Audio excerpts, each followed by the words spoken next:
Hi, my name is Pete Rice. I'm a certified safety and industrial hygiene professional with more years of experience than I would like to mention. This is the first of a two-part toolbox safety video on silica hazards. In part one, I'll describe crystalline silica, its hazards, and the symptoms of each of the three types of silicosis. In part two, I'll indicate where and when both construction industry and general industry workers are exposed to crystalline silica, how OSHA is addressing exposure, and share a 10-point list that employers and employees can use to protect themselves and the workplace against exposures to crystalline silica. Now recently, OSHA proposed a rule. Generally, this leads to a regulation aimed at curbing a disease known as silicosis. The proposal seeks to lower worker exposure to crystalline silica, which causes silicosis and other diseases. Silicosis is an incurable and progressive disease, and silicosis is the result of inhaling silica dust.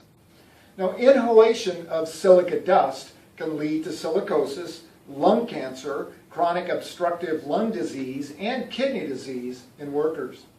Silica is a deadly dust which needlessly kills hundreds of workers and sickens thousands more each year. Now, exposure to airborne silica dust occurs in operations involving cutting, sawing, drilling, and a crushing of concrete, brick, block, and other stone products, and in operations using sand products such as glass manufacturing, foundries, and sandblasting. Now, what is crystalline silica? Crystalline silica is a basic component of soil, sand, granite, and many other minerals. Now, quartz is the most common form of crystalline silica. Cristobalite and tritomite are two other forms of crystalline silica. Now, all three forms may become respirable or of a breathable size. That means they become extremely small sized dust particles that can be inhaled when workers chip, cut, drill, or grind objects that contain crystalline silica. Now, what are the hazards of crystalline silica?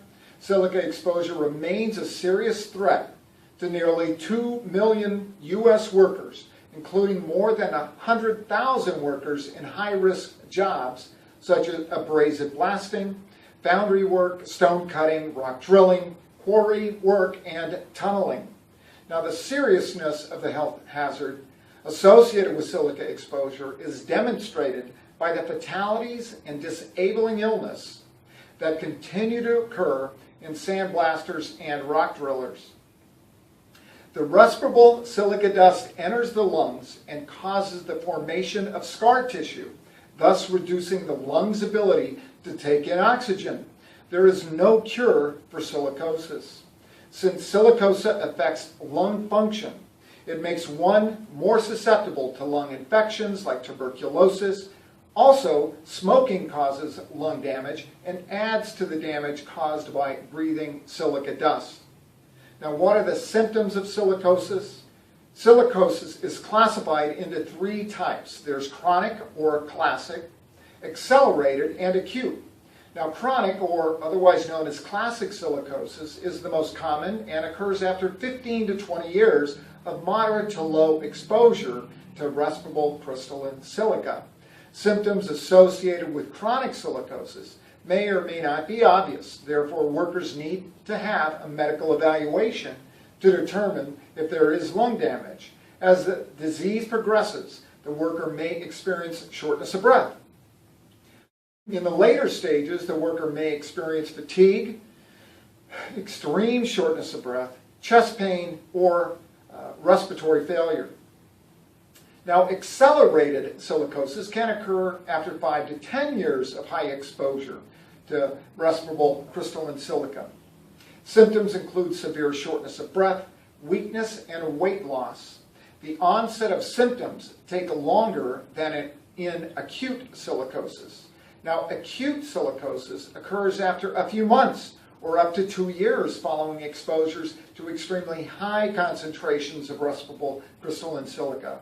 Symptoms of acute silicosis include severe disabling shortness of breath, weakness, and weight loss, which often leads to death. Don't forget to watch the second part of this important toolbox safety video, where I discuss what you can do to protect against crystalline silica exposure. Remember, if it isn't safe, don't do it. Don't proceed with the task until everything is safe. Safety is everyone's responsibility all the time, every day. Thank you.